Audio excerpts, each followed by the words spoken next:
नमस्कार दोस्तों, आपका स्वागत है अपने YouTube चैनल PFP में। कुछ दिनों पहले हमने टेलीग्राम चैनल पर एक पोस्ट डाला था कि एस्ट्रल पॉलीटेक्निक 1 साल पहले हमने YouTube पर बताया था कि भाई अच्छी कंपनी है, स्ट्रॉन्ग फंडामेंटल्स है, वैल्यूएशन अच्छा है। अब ये स्टॉक इतना भाग गया है कि मिड कैप से लार्ज कैप ही हो गया है। अब मुझे ओवर वैल्यूएशन नज़र आता है, PE रेशियो 100 से भी ज़्यादा हो चुका है। तो यहाँ पर मैं पार्शियली प्रॉफिट बुकिंग के बारे में सोच रहा हूँ। स्मॉल कैप मिड कैप में से ओवरऑल जो भी स्टॉक मुझे ओवर वैल्यूड नज़र आते हैं वहाँ से पैसा निकाल रहा हूँ और लार्ज कैप में शिफ्ट होता जा रहा हूँ, जहाँ पर वैल्यूएशन मुझे अभी भी रीजनेबल नजर आते हैं। फिलहाल बहुत सारे ब्लू चिप स्टॉक्स में अच्छा खासा करेक्शन देखने को मिला है, तो वहाँ पर मैं इन्वेस्ट करना पसंद कर रहा हूँ। तो हमने एक पोल भी कंडक्ट किया था कि इस टॉपिक पर आपको क्या वीडियो चाहिए, तो ज़्यादातर लोगों ने यस किया है। तो इसी पर हम बात करने वाले हैं कि स्मॉल कैप मिड कैप में फिलहाल क्या करना चाहिए। मैं ट्रेडर्स की बात नहीं कर रहा हूँ, मैं इन्वेस्टर्स की बात कर रहा हूँ जो कि लॉन्ग टर्म के लिए इन्वेस्ट करते हैं, 5 साल के लिए, 10 साल के लिए, जो इन्वेस्ट करते हैं और बाद में एक्चुअली भूल जाते हैं, उन लोगों के बारे में बात कर रहा हूं।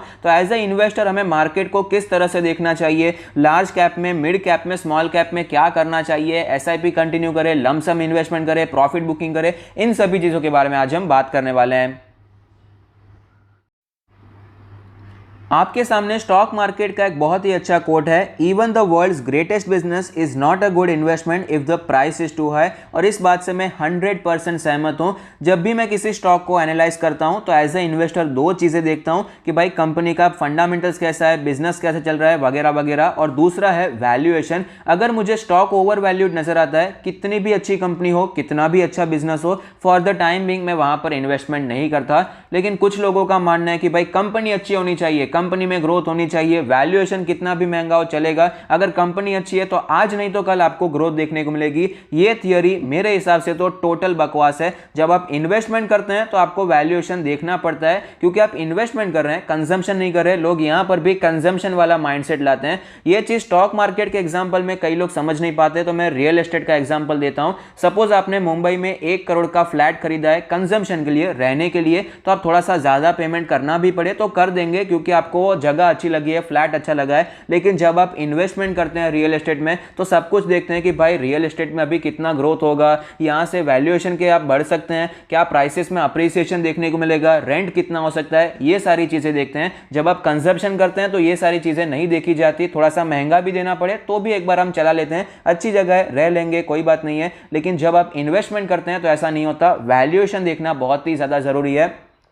स्टॉक मार्केट का एक एग्जांपल समझाऊं तो .com बबल में इन्फोसिस का प्राइस बहुत ही ज्यादा भाग चुका था। उसके बाद जब .com बबल फूट गया, उसके बाद इन्फोसिस का प्राइस लगातार नीचे आता हुआ नजर आया, जबकि कंपनी में लगातार ग्रोथ हो रही थी। तो सपोज ऐसे समय पर टॉप पर आपने ये सोचकर खरीदा होता कि नहीं भाई कंपनी अच्छी है, कंपनी में ग्रोथ चल रही है, वैल्यूएशन कितना भी महंगा हो चलेगा, जब वो स्टॉक नीचे आता तो आप अपने आप से पूछिए क्या वो 80% क्रैश के बाद भी आप फाइनेंशियल ट्रेंड को देख करके नहीं कंपनी ग्रो करी है, मैं होल्ड करूंगा, क्या आप होल्ड कर पाते? आज भले ही स्टॉक ऊपर पहुंच चुका है, लेकिन आप अपने आप से पूछिए क्या 80% क्रैश के बाद भी स्टॉक को आप होल्ड कर पाते या नहीं कर पाते। इसीलिए हमेशा फंडामेंटल्स के साथ साथ मैं वैल्यूएशन पर भी बहुत ही ज्यादा जोर देता हूं, और फिलहाल इसी के बारे में डिस्कस करने वाले हैं। स्मॉल कैप मिड कैप में वैल्यूएशन थ्रू द रूफ जाते हुए नजर आते हैं। इंडेक्स पी रेशियो आप चेक कर सकते हैं। निफ्टी 50 जो कि लार्ज कैप है, उसका पी रेशियो 26.51 है। निफ्टी मिड कैप 50 के बारे में बात करें 33 प्लस का पी रेशियो है। निफ्टी स्मॉल कैप 50 के बारे में बात करें 35 प्लस का है। निफ्टी माइक्रो कैप के बारे में बात करें 50 प्लस का आपको पी रेशियो नजर आता है। तो क्लियरली यहां पर आपको माइक्रो कैप में ओवर वैल्यूएशन देखने को मिल रहा है। स्मॉल कैप मिड कैप के इंडेक्स अभी इतने ज्यादा ओवर वैल्यूड नहीं हुए हैं, लेकिन कई ऐसे इंडिविजुअल स्टॉक्स हैं जहां पर क्रैश के चांसेस बहुत ही ज्यादा बढ़ जाते हैं।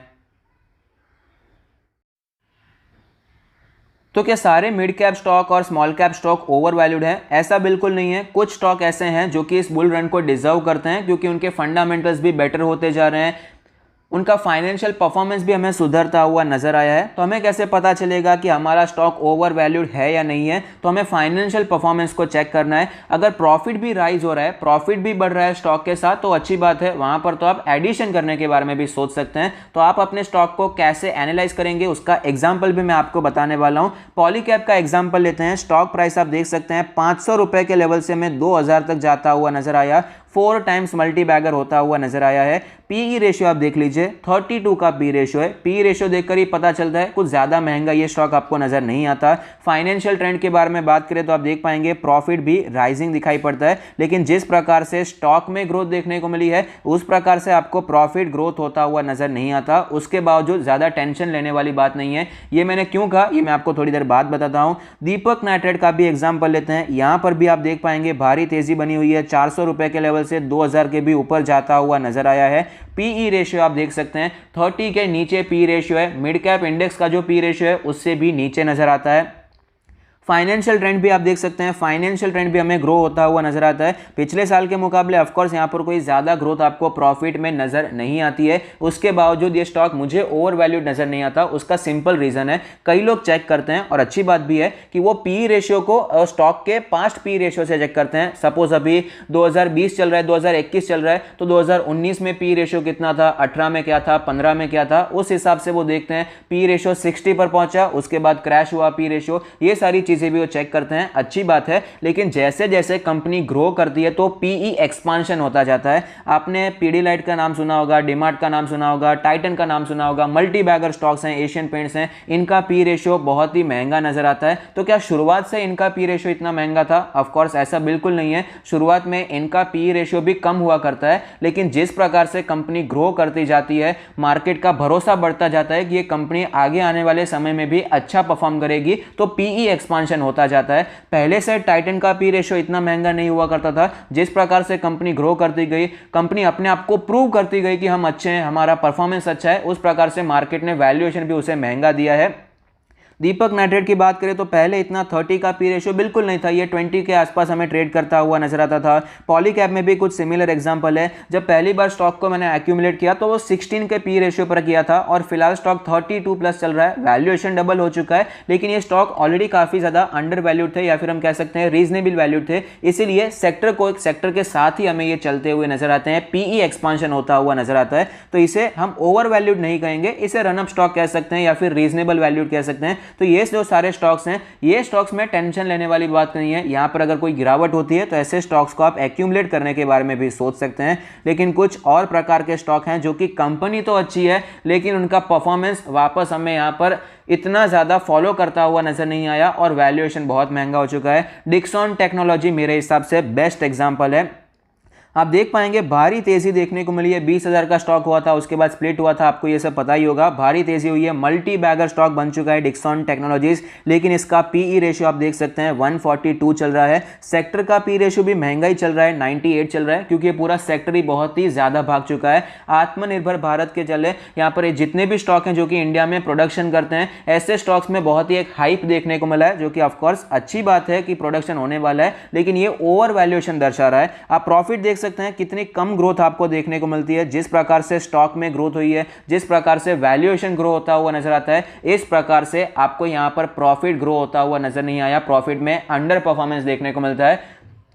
मैं आपको ये बिल्कुल भी नहीं करा कि डिक्सन टेक्नोलॉजीज कंपनी खराब है, बहुत ही अच्छी कंपनी है, फंडामेंटल्स कंपनी के बहुत ही अच्छे हैं, लेकिन वैल्यूएशन के पैरामीटर में मुझे ये ओवर वैल्यूड नजर आता है। तो इस प्रकार से आप चेक कर सकते हैं। एक और एग्जांपल है हिंदुस्तान फूड्स। हिंदुस्तान फूड्स भी बहुत ही अच्छी कंपनी है स्मॉल कैप कैटेगरी की, लेकिन वैल्यूएशन आप देख सकते हैं 117 का वैल्यूएशन हो चुका है। और मैन्युफैक्चरिंग कंपनीज का इतना महंगा वैल्यूएशन लॉन्ग टाइम के लिए सस्टेनेबल नहीं हो पाता। और डिक्सन भी एक मैन्युफैक्चरिंग कंपनी है और हिंदुस्तान फूड्स भी एक मैन्युफैक्चरिंग कंपनी है, तो यहां पर भी वैल्यूएशन आपको महंगा नजर आता है। प्रॉफिट की ग्रोथ आप देख सकते हैं 0.02 से बढ़कर 0.03 हुई है। 50% का जंप ऑफकोर्स देखने को मिला है, लेकिन उस प्रकार से स्टॉक बहुत ही तेजी से ऊपर गया है। पीई एक्सपांशन अलग बात होती है और ओवर वैल्यूएशन अलग बात होती है। दीपक नाइट्रेट में, पॉलीकैप में हमें जो ये वैल्यूएशन ऊपर गया है उसे पीई एक्सपांशन कह सकते हैं, लेकिन डिक्सन टेक्नोलॉजीज में, उसके साथ साथ हिंदुस्तान फूड्स में और भी कई स्टॉक हैं। एम्बर एंटरप्राइजेस है, डॉक्टर लाल पैथलैब है, मेट्रोपोलिस है, ये कुछ स्टॉक्स हैं जो कि मैंने खरीदे थे, लेकिन फिलहाल यहाँ पर पी एक्सपेंशन छोड़ दीजिए, ओवर वैल्यूएशन दिखाई पड़ता है। सारी अच्छी चीज़ें होने वाली है, फ्यूचर में इसका अच्छा होने वाला है, ये सारी चीज़ें माहौल में, ऐसा मार्केट में माहौल बनाया जाता है, उसके बाद ओवर वैल्यूएशन हमें यहाँ पर दिखाई पड़ता है। तो ऐसे आप पता लगा सकते हैं कि आपका स्टॉक ओवर वैल्यूड है या नहीं है। तो ऐसी सिचुएशन में हमें क्या करना है, आप क्या कर सकते हैं ये तो आपको पता, लेकिन मैं क्या कर रहा हूं ये मैं आपको बताने वाला हूं। फिर फॉलो करना नहीं करना ये तो ऑफकोर्स आपका डिसीजन है। तो मैं ऐसे शेयर्स में जो कि ओवर वैल्यूड मुझे नजर आते हैं वहां पर मैं पार्शियली प्रॉफिट बुकिंग करने की कोशिश करता हूं और लार्ज कैप में शिफ्ट होता जा रहा हूं जो कि मुझे अट्रैक्टिव नजर आते हैं। क्योंकि जब भी ऐसा मिड कैप स्मॉल कैप की रैली आती है तो जनरली वहां पर वो ज्यादा टिक नहीं पाती है। नीचे के लेवल से मैंने देखा है, नीचे के लेवल से लो से करके टॉप तक 3 टाइम्स 4 टाइम्स की रैली आती है मिड कैप स्मॉल कैप में, उसके बाद वापस हमें 30% का करेक्शन आता है। ये डेटा आप भी इजीली देख सकते हैं, चार्ट पर जा सकते हैं, Nifty mid cap 50, Nifty small cap 50 का चार्ट ओपन कीजिए, जो जितना भी अपसाइड आया है वो कैलकुलेट कीजिए, 3 टाइम्स से ज्यादा दिखाई नहीं दिया है, उसके बाद जनरली आपको गिरावट देखने को मिलती है और ऑलरेडी हम वहां पर पहुंच चुके हैं। 2.5 टाइम्स 3 टाइम्स की रैली हमें देखने को मिली है। तो मैं पोर्टफोलियो को सेव करने की कोशिश कर रहा हूं, लार्ज कैप में इन्वेस्ट करने की कोशिश कर रहा हूं और बाकी जो रिमेनिंग शेयर्स रहते हैं पार्शियली प्रॉफिट बुकिंग करने के बाद ट्रेंड को फॉलो कर रहा हूं, ट्रेडिंग स्टॉप लॉस फॉलो कर रहा हूं। क्योंकि ये मेनिया, ये क्रेज कब तक कंटिन्यू रहेगा तब तक तो हम बता नहीं सकते कब यहां पर वापस क्रैश आएगा। तो जब तक ये चल रहा है, चलेंगे, प्रॉफिट कमाएंगे, तब तक हमें बिल्कुल भी यहां पर एग्जिट नहीं करना है। लेकिन जैसे ही ट्रेलिंग स्टॉप लॉस हिट हो जाएगा तो वहां से भी मैं एग्जिट करने की कोशिश करूंगा जो पर्टिकुलर मिड कैप और स्मॉल कैप मुझे ओवर वैल्यूड नजर आते हैं। और मोस्ट इंपॉर्टेंटली सबसे ज्यादा इंपॉर्टेंट है कि फिलहाल यहां पर लमसम इन्वेस्टमेंट मैं टोटली अवॉइड कर रहा हूं। ये पॉइंट ऑफ टाइम पे डिक्सन टेक्नोलॉजीज या फिर एम्बर एंटरप्राइजेज जितने महंगे वैल्यूएशन वाले स्टॉक्स पे मैं बिल्कुल भी लमसम इन्वेस्टमेंट नहीं करने वाला। वहां पर अगर फाइनेंशियल परफॉर्मेंस सुधरता है, अगर वो वैल्यूएशन जस्टिफाई हो जाता है तो अलग बात है, लेकिन फिलहाल जब तक जस्टिफाई नहीं हो जाता तब तक मैं लमसम इन्वेस्टमेंट नहीं करने वाला हूं। स्मॉल क्वांटिटीज में ऐड करता रहूंगा जो मुझे रीजनेबल वैल्यूएशन पे मिलते हैं, जैसे कि मैंने बताया कि दीपक नाइट्रेट है, जो पॉलीकैब हो गया, इन सब के वैल्यूएशन रीजनेबल लगते हैं तो वहां पर मैं स्मॉल क्वांटिटीज में ऐड करता रहूंगा। लेकिन जब तक मुझे कोई अच्छा वैल्यूएशन नहीं मिल जाता तब तक मैं कोई बड़ा अमाउंट यहां पर इन्वेस्ट नहीं करने वाला हूं। तो आई होप ये वीडियो आपको पसंद आया हो। Thank you, stay happy, happy investing.